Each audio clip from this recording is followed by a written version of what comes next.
Se tudo correr bem, estamos vivendo momento histórico lindo e novo. Os jovens terão nos dado uma lição. Voilà, ça y est, c'est fait, Bolsonaro est le nouveau président du Brésil. La question qu'on se pose tous, c'est qui est cet homme qu'on surnomme le Trump tropical? Parce qu'à chaque fois que les médias voient un candidat qui n'est pas de gauche ou au moins de centre-gauche, on nous explique que c'est le retour de la bête immonde, le populisme, etc. Qu'en est-il vraiment? C'est ce qu'on va essayer de voir ensemble. Alors tout d'abord, pour commencer, un petit topo sur le Brésil. Le Brésil est un pays de 210 millions d'habitants qui est composé pour moitié de descendants d'Européens, des descendants d'Allemands, d'Italiens, de Portugais, mais aussi de descendants d'esclaves pour 8%, de 40% de métis et de 2% d'Indiens autochtones. C'est l'un des pays les plus multiraciales de la planète.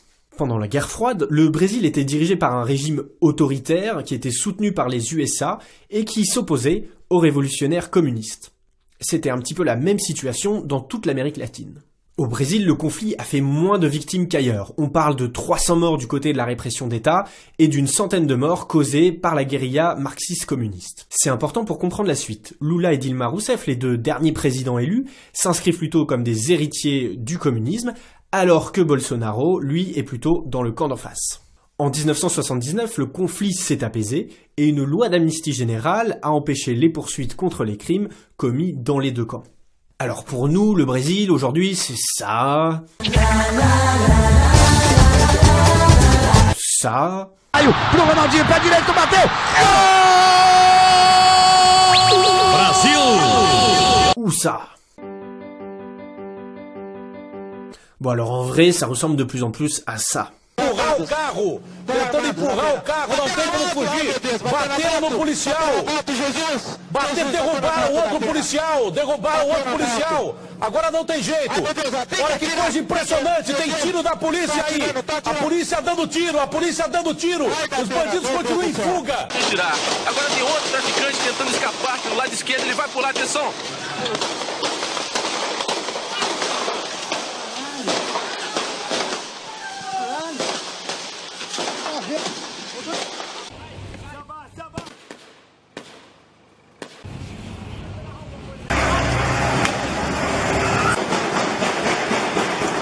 Alors il faut savoir, pour commencer, que dans ce pays, c'est plus d'un demi-million de personnes qui ont été tuées par homicide ces 10 dernières années. C'est l'équivalent de la ville de Lyon.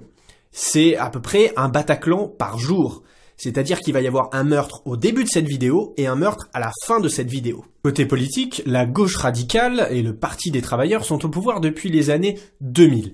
Mais ses dirigeants et l'ancien président Lula sont aujourd'hui en prison pour corruption suite à une grande campagne main propre qu'on appelle Lava Rato. Quant à sa successeur, Dilma Rousseff, elle a été destituée il y a 2 ans pour avoir maquillé les comptes publics, et depuis c'est le vice-président qui prend l'intérim, et lui, il fait partie d'une sorte de modem ultra corrompu. La première raison du succès de Bolsonaro, c'est qu'il n'a jamais été mouillé à des affaires de corruption et qu'il veut continuer à l'éliminer de la vie politique brésilienne. La seconde, c'est qu'il propose une politique sécuritaire en réponse à l'explosion des violences. Par exemple, Bolsonaro défend le port d'armes, alors que la gauche, elle, a toujours essayé de l'abolir. Elle a aussi pris des mesures catastrophiques, comme cette grande campagne, où elle a proposé aux gens de ramener leurs armes en échange d'une petite somme d'argent. Et ce qui s'est passé, évidemment, c'est que les honnêtes gens ont ramené leurs armes, mais que les criminels et les narcotrafiquants l'ont évidemment gardé. Résultat, aujourd'hui, il n'y a plus que les criminels qui ont des armes. Encore une fausse bonne idée de gauche. Autre mesure forte, Bolsonaro veut évidemment contrôler les frontières du pays, notamment pour lutter contre la drogue et éviter qu'elle n'arrive de Bolivie ou de Colombie. Il soutient aussi la police et les opérations de pacification dans les favelas, qui ont d'ailleurs voté largement pour lui, malgré les menaces des narcotrafiquants. C'est aussi la preuve qu'il n'est pas le candidat des riches. Alors Bolsonaro, c'est un ancien capitaine qui est devenu aujourd'hui réserviste, et il est du coup très populaire chez les policiers et les militaires. Effrayé par la crise économique et politique qui touche le Venezuela socialiste de Maduro, admiré par Mélenchon, une partie des Brésiliens ont aussi abandonné la gauche du PT qui refuse de condamner ce qui se passe là-bas. Ils ont aussi peur d'une contagion. Il faut savoir qu'actuellement, il y a des millions de Vénézuéliens qui fuient le pays, notamment au Brésil. Et Bolsonaro, lui, il veut accueillir ces réfugiés, mais dans des camps, pour pas qu'ils ne se dispersent dans l'ensemble du pays et augmentent encore plus la criminalité.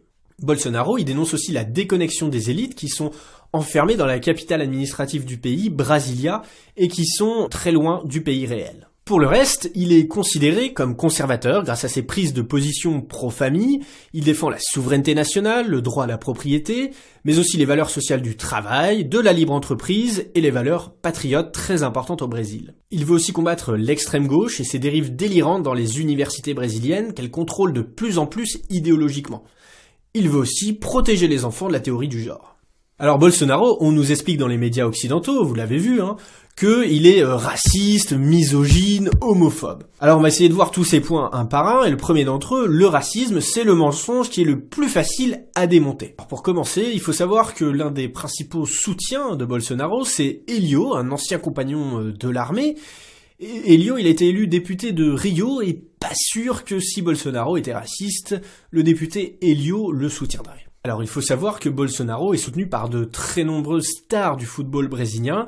Le plus connu d'entre eux, c'est Ronaldinho, et là aussi, pas sûr qu'il soutienne un Bolsonaro s'il était raciste. Alors en fait, ce qui se passe au Brésil, c'est que la liberté d'expression, la liberté de ton est totale. C'est une culture qui est vraiment différente. Et on va voir un exemple avec le président Lula. Lula sempre um homem racista. Ele nunca suportou negro. Alors est-ce que vous avez déjà entendu dans les médias occidentaux que le président Lula était raciste? Non, évidemment, jamais. Or on pourrait autant le dire que pour Bolsonaro. C'est bien la preuve de la désinformation. Alors dans les médias occidentaux, on nous explique aussi que Bolsonaro est un horrible misogyne et que les femmes se sont mobilisées contre lui. Eh ben, si on regarde les chiffres, la réalité est un petit peu différente puisque Bolsonaro est arrivé numéro 1 chez les femmes au premier tour. Parce qu'en fait, ce qui se passe, c'est que pour une femme, ce qui est important, c'est pas les quelques dérapages du candidat, c'est surtout qu'il va leur permettre de sortir de chez elle en sécurité, de revenir en un seul morceau à la maison. Et ça, c'est quand même beaucoup plus important que des petites sorties provocatrices. Si on regarde un peu plus près sa carrière de député, on s'aperçoit que Bolsonaro a été très engagé tout au long de ses mandats sur les thématiques du viol, des crimes passionnels, et il a même défendu la castration chimique. Alors comme misogyne, on a vu pire. La vérité, c'est que les féministes et les manifestantes anti-Bolsonaro, que l'on voit beaucoup dans les médias occidentaux, sont tout simplement des militantes du Parti des travailleurs, mais ça évidemment, on ne vous le dira pas. Alors on nous explique aussi que Bolsonaro serait homophobe, et là si on regarde les faits c'est totalement faux, déjà parce qu'il est soutenu par de nombreuses stars de la communauté homosexuelle, qu'ensuite l'une de ses députées est une lesbienne revendiquée, et puis si on regarde, le président Lula a lui aussi tenu des propos homophobes controversés, mais les médias occidentaux se sont bien gardés de vous le dire. Pelotas é a cidade polo, né? Claro. Exportadora de viado. 320 000 habitants. Alors pour le diaboliser, les médias occidentaux vous ont aussi montré cette vidéo où l'on voit Bolsonaro insulter une députée. Alors en fait, ce qu'on ne vous dit pas toujours, c'est que juste avant, la députée l'a tout simplement insulté de violeur.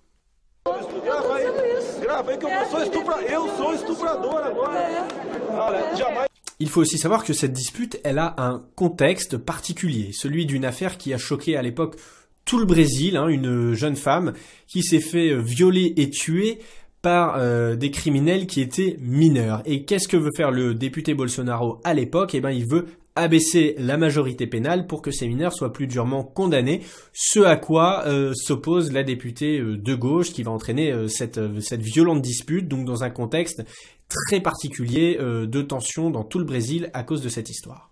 En vérité, ce qu'il faut retenir, c'est qu'au Brésil, il y a beaucoup moins de politiquement correct qu'en France, que là-bas, on peut parler le langage de la rue, le langage populaire, sans que ça fasse forcément scandale, alors que c'est vrai, en Europe, et particulièrement en France, il faut faire très attention, il faut peser ses mots, il faut tourner sa langue 120 fois dans sa bouche avant de dire quelque chose pour éviter de choquer, de déraper, de provoquer des scandales. Voilà, la mentalité brésilienne, elle est différente et c'est pour ça que elle choque parfois les médias occidentaux. Enfin, dernière anecdote qui est utilisée pour diaboliser Bolsonaro, on nous explique que lorsqu'il a voté la destitution de Dilma Rousseff, il a dédicacé son vote au colonel qui l'aurait torturé. En fait, ce qu'il faut savoir, c'est que Dilma Rousseff faisait partie d'un groupe terroriste communiste et qu'elle aurait participé à la préparation d'attentats, notamment elle est accusée par un ancien repenti d'avoir été un artificier. Donc c'est là aussi, quand on remet les choses dans le contexte de tension de l'époque et dans les rancœurs qui existent toujours aujourd'hui, que l'on comprend mieux un petit peu cette phrase de Bolsonaro qui lui est reprochée aujourd'hui. Voilà, sinon il y a un petit peu plus grave que les mots, puisque pendant la campagne, les opposants de gauche sont carrément allés poignarder Bolsonaro, donc là aussi on relativise un petit peu. É atacado por rapaz que estaria utilizando uma faca. O candidato estava sendo carregado pelos eleitores na tarde dessa quinta-feira, dia 6, em Juiz. Voilà, donc pour résumer, on peut effectivement dire que Bolsonaro a la même liberté de langage que Donald Trump, et on peut retrouver de fortes similitudes au niveau des programmes avec le président américain. Donc je dirais que oui, on peut comparer Bolsonaro à un Trump tropical, c'est vrai, et souhaitons-lui d'ailleurs la même réussite économique que le président des États-Unis. Voilà, j'espère que cette vidéo vous a intéressé. Je vous invite à la partager au maximum pour ne pas laisser les médias raconter n'importe quoi sur Bolsonaro comme ils ont pu le faire avec Trump. Je vous retrouve au quotidien sur Twitter, @DamienRieu, et n'hésitez pas non plus à vous abonner à ma chaîne pour ne louper aucune vidéo. Voilà, à bientôt. So if you like this kind of content, consider subscribing yourself to the channel, so it will help my channel to grow more. It's a way to show some gratitude to the work that I do. Thank you so much. So thank you everybody who makes a comment over here. I may not reply of one, no, but I've read all of them. You can be sure of that. Very sure. So thank you everybody. I hope you have a blood perfect day. Wait, no, don't forget to share on your Twitter, on your WhatsApp, so everybody can have access to this kind of content as well. And you are helping the channel so much. Thank you everybody. Love you all. Bye. À primeira vista, esse movimento parecia uma pequena provocação inútil que muitos criticaram erradamente. O Brasil parecia desabitado politicamente. De repente, reapareceu o povo. Os jovens despertaram porque ninguém aguenta mais ver a República paralisada por interesses partidários ou privados. É preciso uma política nova se reinventando. Se tudo correr bem, estamos vivendo um momento histórico lindo e novo. Os jovens terão nos dado uma lição. Corrupto vai pro inferno com passagem só de ida. O gigante acordou e vai foder com a tua vida.